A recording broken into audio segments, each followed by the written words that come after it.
सीधा कनेक्शन राजधानी से है, लेकिन विकास से कनेक्ट होने का इंतजार है। संभावनाएं अपार होने के बाद भी जनता निराश है। वक्त फिर भी चुनावी है, फिर दावे और फिर वादे हैं, लेकिन अब सिर्फ विकास की दरकार है। रायसेन की नगर परिषद अब्दुल्लागंज में 5 वर्ष बीजेपी का कब्जा रहा। आपसी तालमेल की कमी के कारण यहाँ विकास नहीं हो पाया। नगर की सड़कें जर्जर हालत में पड़ी हुई हैं। वहीं नगर के सौंदर्यीकरण के लिए भी कुछ प्रयास नहीं किए गए। खिलाड़ियों के लिए खेल ग्राउंड नहीं बनवाया गया। बच्चों के भविष्य से भी खिलवाड़ की गई। यहाँ केंद्रीय विद्यालय आया हुआ था, लेकिन नगर परिषद ने जगह नहीं दी, जिसके चलते विद्यालय का बनना ही कैंसिल हो गया।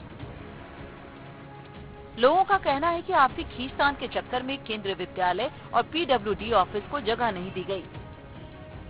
इसलिए यहाँ लोगों के लिए बेरोजगारी बहुत बड़ी समस्या है। देखिए सर, कुछ दिन पहले यहाँ केंद्रीय विद्यालय आया, लेकिन नगर पंचायत जमीन आवंटित नहीं कर पाई। इसके चलते वो केंद्रीय विद्यालय वापस हो गया। यहाँ बहुत पुराना पीडब्ल्यूडी ऑफिस हुआ करता था, लेकिन आपसी खींचतान के चक्कर में नेताओं के आपसी सामंजस्य न होने की वजह से वो विदिशा शिफ्ट हो गया है। आज वहाँ मिडवे स्ट्रीट खुल गया है, जिसकी कोई जरूरत नहीं। यहाँ ऑलरेडी 25-50 ढाबे हैं, लेकिन एक वहाँ नाश्ता पानी का मिडवे बनाने का कोई मतलब नहीं था। नगर का ये हाल है, दुकानें 2000 के पहले जितनी बन गई, उसके बाद मार्केट नहीं बना। आज बेरोजगारी बढ़ रही है। अगर मार्केट बने तो दुकानों का किराया कम रहेगा, युवा जो जॉब नहीं मिल रही है वो अपना खुद का बिजनेस कर सकता है। बच्चों के लिए खेल ग्राउंड के नाम पे कुछ नहीं है। यहाँ कुछ प्रतिभाएं ऐसी है जो इंटरनेशनल तक खेली आई हैं, चाहे वॉलीबॉल हो, ड्रॉप बॉल हो, लेकिन जब देखा जाए अब्दुल्लागंज में तो अब्दुल्लागंज के नाम पे कुछ नहीं है।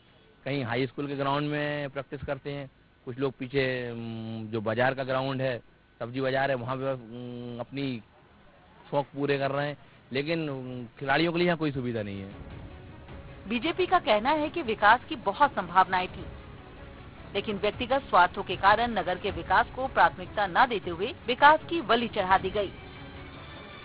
कितना विकास कार्य हुआ, यहाँ विकास की बहुत असीम संभावनाएं थी, लेकिन कुछ व्यक्तिगत स्वार्थों के कारण लोगों ने यहाँ के नगर को विकास को प्राथमिकता न देते हुए व्यक्तिगत स्वार्थों के कारण इस नगर के विकास की बलि चढ़ा दी।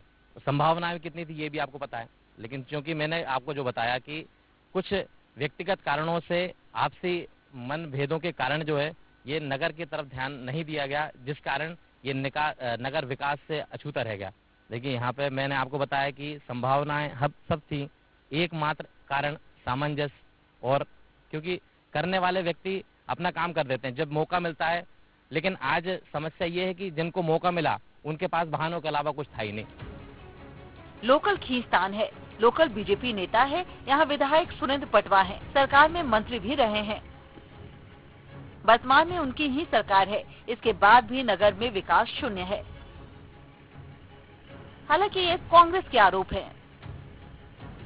नगर का विकास यहाँ की जो लोकल की खींचतान है, जो लोकल बीजेपी के नेता हैं, यहाँ विधायक सुरेंद्र पटवा है जो विगत 3 वर्षों से यहाँ विधायक है, वो सरकार में मंत्री भी रहे हैं, वर्तमान में उन्हीं की सरकार है, उसके बावजूद भी नगर में विकास बिल्कुल शून्य है। यहाँ जो अस्पताल है, सरकारी अस्पताल है, इस अस्पताल से आसपास की 72 पंचायतें जुड़ती है, लेकिन अभी तक यहाँ ट्रामा सेंटर नहीं है।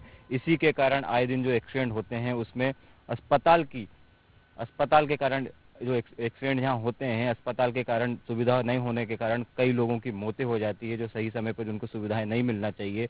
जो भौतिक सुविधाएं होती है वो भी अस्पताल में कहीं ना कहीं नहीं मिल पाती है मरीज को, जिसके कारण मौतें होती हैं।